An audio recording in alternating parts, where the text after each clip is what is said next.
பிதா சுதன் பரிசுத்த ஆவியின் பேராலே ஆமேன்.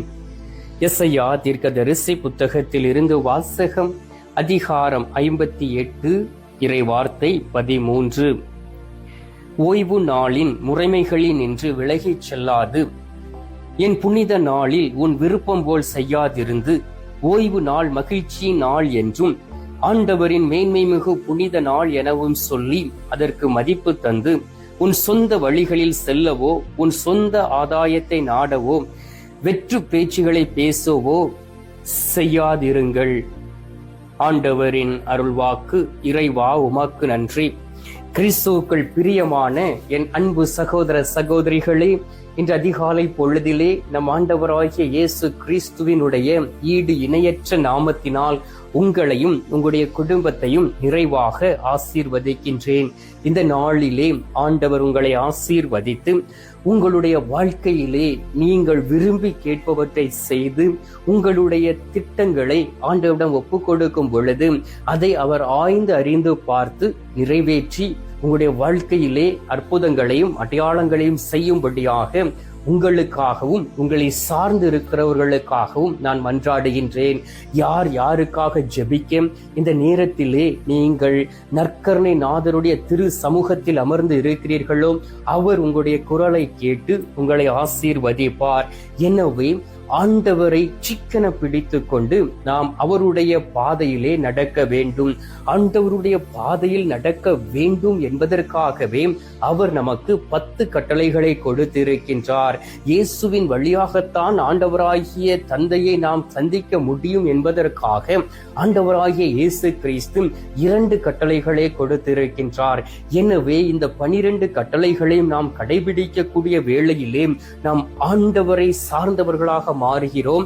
அவருடைய பிள்ளைகளாய் மாறக்கூடிய உரிமை பேற்றை நமக்கு தந்து விடுகின்றார். அப்படி என்றால் இந்த நாளில் ஆண்டவர் நமக்கு எதை செய்ய ஆயத்தமாக இருக்கின்றார்? ஆண்டவர் உங்களையும் என்னையும் பார்த்து சொல்லுகின்றார், உன் சொந்த வழிகளில் சென்று கொண்டு இருக்கிறாயா, கவனமாக இரு என்று அவர் ஒரு எச்சரிக்கை செய்தியை கொடுக்கின்றார். பிரியமானவர்களே, யார் யாரெல்லாம் ஆண்டவரை விட்டுவிட்டு தன்னுடைய சொந்த விருப்பத்திற்காக தன்னுடைய சொந்த வழியில் நடந்து கொண்டு இருக்கிறார்களோ அவர்கள் வீழ்ந்து போய் விடுகிறார்கள். அவர்கள் எளிதில் ஏமாற்றப்பட்டு விடுகிறார்கள். அவர்களை சாத்தான் தன்மையப்படுத்திக் கொள்கின்றான். சாத்தான் அவர்களை அடக்கி ஆளுகின்றான். அவர்களால் இந்த உலகத்திலே சாதாரண ஒரு மனிதர்களைப் போல வாழ முடியவில்லை. அவருடைய வாழ்க்கையிலே பிரச்சனைகளும் சோகங்களும் துக்கங்களும் சூழ்ந்து வரக்கூடிய வேளையிலே அவர்கள் துவண்டு போய் விடுகிறார்கள். எனவே யார் யாரெல்லாம் தன்னுடைய சொந்த வழியில் நான் நடப்பேன், எனக்கு கடவுள் தேவையில்லை, ஞாயிற்றுக்கிழமை பூசை தேவையில்லை, பாவ சங்கீர்த்தனம் செய்து நான் என்ன செய்ய போகின்றேன், நான் தான் பாவம் செய்யவில்லை என்று சொல்லி நீங்களே உங்களுக்கு எதிராக தீர்ப்பிட்டுக் கொண்டு இந்த உலகத்தில் அலைந்து திரிந்தீர்கள் என்றால் நீங்கள் ஏமாற்றப்பட்டு விடுவீர்கள். கவனமாக இருக்க வேண்டும். அன்பார்ந்தவர்களே, தாய் திருச்சபை உற்று நோக்கி பாருங்கள். 2000 ஆண்டுகளாக எவ்வளவோ பிரச்சனைகளை சந்தித்து இருக்கின்றது. எவ்வளவோ புனிதர்கள் உருவாகி இருக்கிறார்கள். எவ்வளவோ திரு தந்தையர்களை ஆண்டவர் பரிசுத்த ஆவியின் வல்லமையினால் கொடுத்திருக்கின்றார். எவ்வளவோ பரிசுத்தமான குருக்கள் இந்த உலகத்தில் வாழ்ந்து மரித்து போய் இருக்கிறார்கள். எவ்வளவோ இரத்த சாட்சிகள் உங்களுக்காகவும் உங்களுடைய குடும்பங்களுக்காகவும் தன்னுடைய பிள்ளைகளுக்காகவும் இன்னுயிரை கடவுளுக்காக கொடுத்திருக்கின்றார்கள். அப்படிப்பட்ட திருச்சபையில் இருக்கக்கூடிய நாம் எப்படி நாம் ஏமாந்து போகிறோம் தெரியுமா?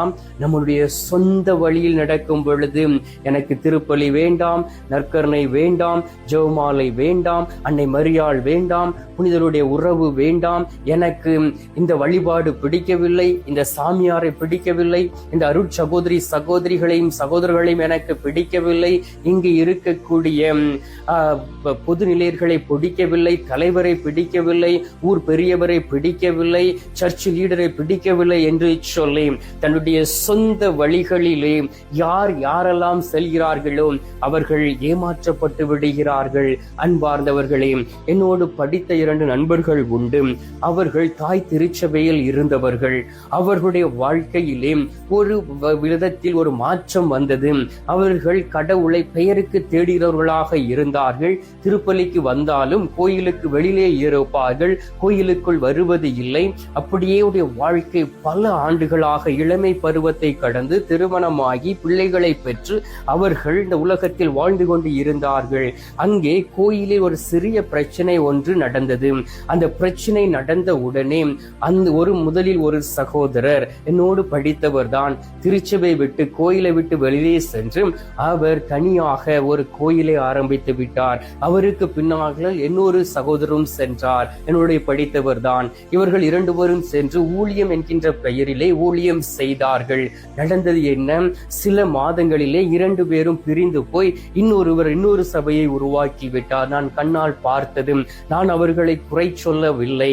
அவர்கள் எப்படி போனார்கள் என்றால், தன்னுடைய சொந்த வழியில் சென்று ஆண்டவர் என்னோடு இருந்து என்னோடு பேசினார், பரிசுத்த ஆவியார் என்னோடு உரைவாடினார் என்று சொல்லி தன்னுடைய குடும்பத்தில் இருக்கக்கூடிய நபர்களையும் எளிதாக ஏமாற்றப்படக்கூடிய நபர்களையும் ஒன்றாக சேர்த்து திருச்சபை விட்டு வெளியிலே சென்று விட்டார்கள். இப்படிப்பட்டவர்கள் கவனமாக இருக்க வேண்டும். எனவேதான் இந்த நாளிலே வாசிக்க கேட்டோமே, உன் சொந்த வழிகளில் செல்லவும், உன் சொந்த ஆதாயத்தை நாடவும், வெற்று பேச்சுகளை பேசவும் செய்யாதிருங்கள் என்று ஆண்டவர் சொல்லுகின்றார். நீ கோயிலுக்கு வந்தால் திருப்பலியில் முழுவதுமாக பங்கு கொள்வது இல்லை. ஒரு நற்செய்தி பெருவிழாவுக்கு வந்தால் அதில் முழுமையாக பங்கு கொள்வது இல்லை. ஒரு ஜெபமாலைக்கு நீங்கள் வந்தீர்கள் என்றால் முழுமையாக பங்கு கொள்வது இல்லை. ஒரு நற்செய்தி பணிகளில் செய்து கொண்டு இருக்கவர்கள் கூட இவ்வாறு இருக்கிறபடியினால் தடுமாறி வீழ்ந்து விடுகிறார்கள். புனிதமான நாளை, மேன்மைமிக்க நாளை அவர்கள் கரைப்படுத்தி விடுகிறார்கள். அன்பார்ந்தவர்களே, அதே நாள்தான் ஆண்டவர் சொல்லுகின்றார், திருப்பாடல்கள் 55வது அதிகாரம் 2வது இறை வார்த்தையிலே, என் விண்ணப்பத்தை கேட்டு மறுமொழி அருளும், என் கவலைகள் என் மன அமைதியை குலைத்து விட்டன என்று சொல்லி ஆண்டவரிடம் வந்து முறையிடுகிறார்கள்.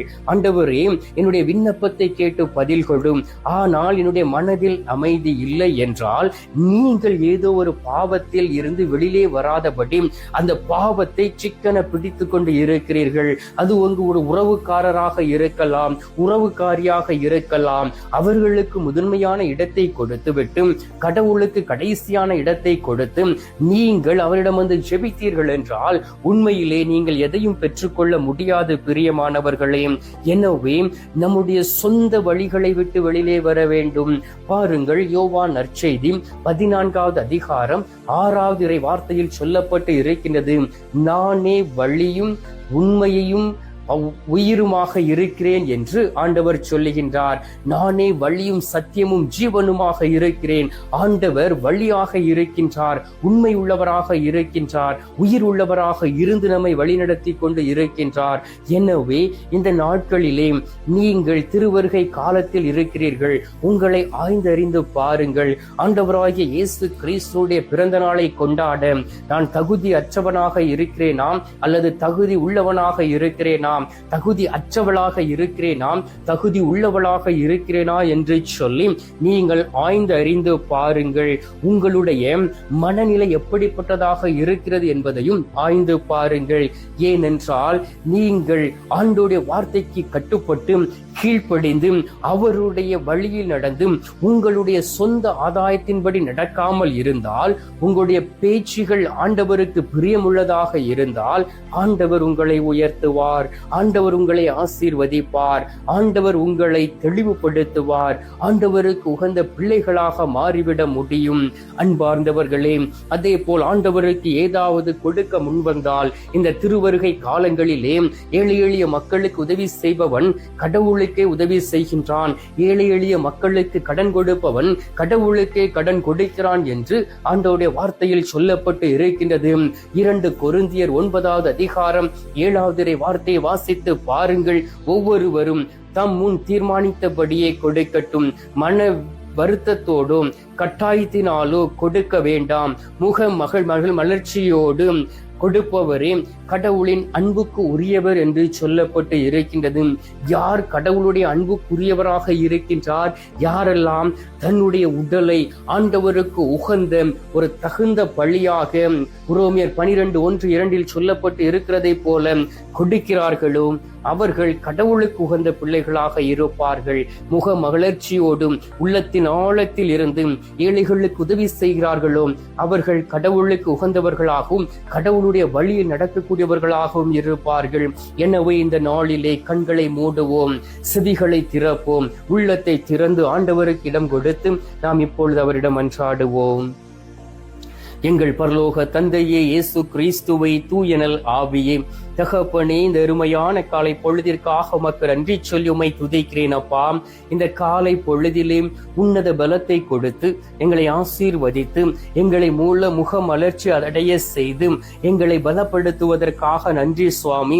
ஆண்டவராகிய இயேசு கிறிஸ்துவே, எவ்வளவோ முறை நாங்கள் சொந்த ஆதாயத்தை தேடி இருக்கின்றோம், வெற்று பேச்சுகளால் மற்றவர்களை ஏமாற்றி இருக்கின்றோம். நீர் கொடுத்த புனிதமான நாட்களை கடைபிடிக்காதபடி எங்களுடைய மனம் போன போக்கிலே எங்களுடைய விருப்பத்திலேன்படி நாங்கள் வாழ்ந்து இருந்து இருக்கின்றோம்.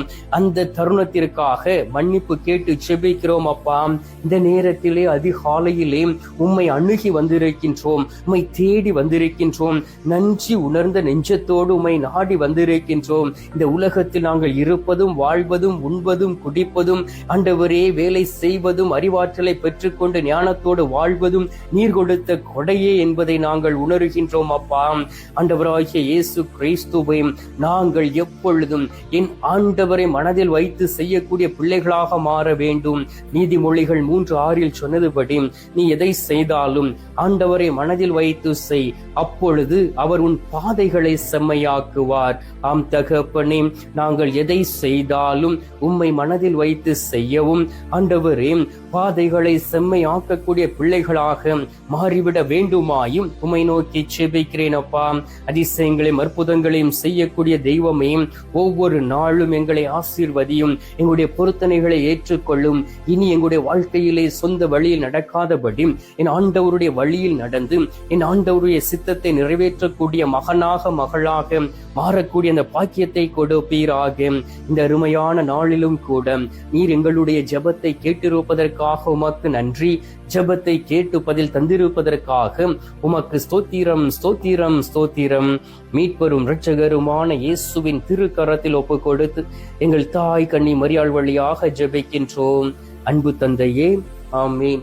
பரலோகத்தில் இருக்கிற எங்கள் பிதாவே, உம்முடைய நாமம் அர்ச்சிக்கப்படுவதாக, உமது ராஜ்யம் வருக, உமது சித்தம் பரலோகத்தில் செய்யப்படுவது போல பூலோகத்திலும் செய்யப்படுவதாக. எங்கள் அனுதின உணவை எங்களுக்கு இன்று அளித்தருளும். எங்களுக்கு தீமை செய்கிறவர்களை நாங்கள் பொறுப்பது போல எங்கள் பாவங்களை பொறுத்தருளும். எங்களை சோதனை விளைவிடாதையும் தீமையில் இருந்து எங்களை ரட்சித்தருளும். ஆமீன். அருள் நிறைந்த மரியே வாழ்க, கர்த்தர் உடனே பெண்களுக்குள் ஆசீர்வதிக்கப்பட்டவள் நீரே, உம்முடைய திரு வயிற்றின் கனியாகிய இயேசும் ஆசீர்வதிக்கப்பட்டவரே. அஜிஷ்ட மரியே, சர்வேஸ்வரிய மாதாவை, பாவிகளா இருக்கிற எங்களுக்காக இப்பொழுதும் எங்கள் மரண நேரத்திலும் வேண்டிக் கொள்ளும். ஆமீன். பிதாவுக்கும் சுதனுக்கும் பரிசுத்த ஆவிக்கும் மகிமை உண்டாவதாக. ஆதியில் இருந்தது போல இப்பொழுதும் எப்பொழுதும் என்றென்றும் இருப்பதாக. ஆமீன். அன்பார்ந்தவர்களே, நற்கருணை நாதர் தரும் ஆசீர்வாதத்தை பெற்றுக் கொள்வோம்.